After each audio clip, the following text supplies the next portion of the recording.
হবেন কেউ নামাজ পড়ে না, আমরা তার জন্য কি করি? নামাজই বানাই না, দাওয়াত দেই না।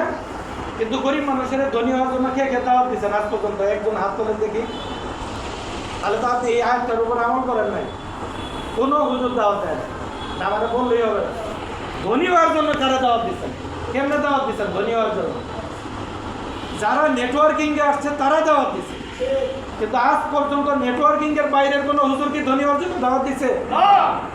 কি হুজুর কোনো দাওয়াত দিচ্ছেন? দিচ্ছেন? দেন নাই। তাহলে একটা আয়াতের অর্ধেকের উপরে ঠিকই আমল করলাম, আর অর্ধেকের উপরে জাতি জানলই না যে ধনী হওয়াটা জরুরি। তার মানে কি বড় লোকরা সব সময় চায় আমরা কি থাকি? ওরা ধনী হওয়ার সূত্র বলতে চায় না। আমরা টিএসপি বাংলাদেশ সিদ্ধান্ত নিয়েছি, গত 14 বছরে যত ধনী হওয়ার সূত্র আমরা পেয়েছি, আমরা বাংলাদেশে এই সকল সূত্র ওপেন করে দিয়েছি যে আমরা হাজার হাজার লোককে ধনী বানাবো বাংলাদেশ। এই এক নাম্বার হলো আমাদের যে কোনো প্রোডাক্ট কিনেন, এই 15,000 টাকার যদি প্রোডাক্ট কিনেন ওর মধ্যে 5,000 পয়েন্ট পাবেন। 15,000 টাকার প্রোডাক্ট কিনলে এই প্রোডাক্ট আপনি কেন নেবেন? উদ্যোক্তা হওয়ার জন্য নেবেন।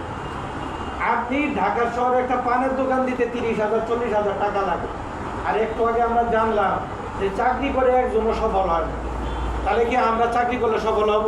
না, হব তো না। ধনী তো হব না, খেয়ে পরে বেঁচে থাকবো। যারা চাকরি করছে তারা খেয়ে পরে কি আছে? বেঁচে আছে। কিন্তু ধনী কি হয়েছে? ধনী হয়। আমরা কি